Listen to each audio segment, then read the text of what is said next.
Plano ng mga senador na sa susunod na linggo talakayan sa plenaryo ang impeachment ni Vice President Sara Duterte para mapag-aralan pa ang desisyon ng Korte Suprema na nagsasabing unconstitutional ito. Giit naman ng Kamara hindi pa final ang desisyon ng Supreme Court sa impeachment at iaapelan nila ito. May unang balita si Mav Gonzalez.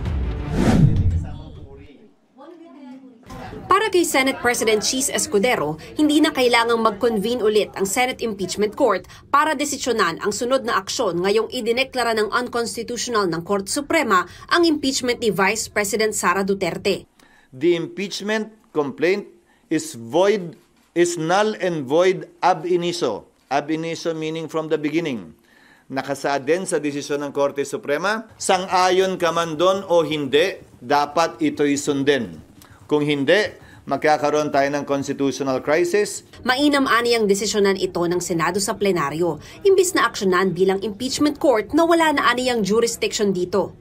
Personal ko ding opinion ito, pero ang masusunod dito ay ang mayoriya. Mas safe na Senado ang magpapasya kaugnay nito, imbis na impeachment court dahil baka matingnan pa na paglabag ang pag-convene ng impeachment court matapos ang naging desisyon ng Korte Suprema. Sa caucus o private meeting bago ang sesyon, kabilang sa pinag-usapan ng impeachment.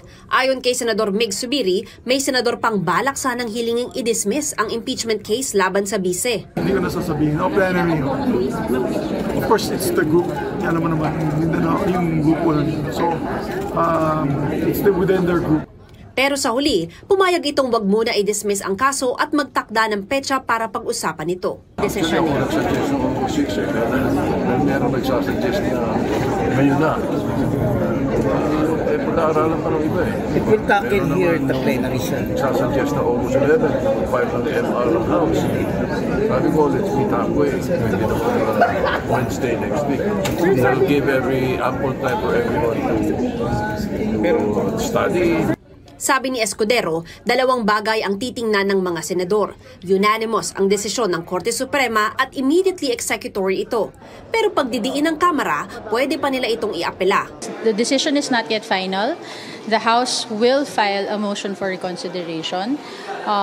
And until such time, it is still up to the Senate to perform their duties as mandated by the Constitution. We are hopeful na maaari pa po mabago ang desisyon ng Supreme Court tungkol dito. Ano't anuman, handa ang kampo ng bise kahit ihain ulit ang impeachment complaint pagtapos na ang one-year bar rule sa February 2026. Ito ang unang balita. Mav Gonzalez para sa GMA Integrated News.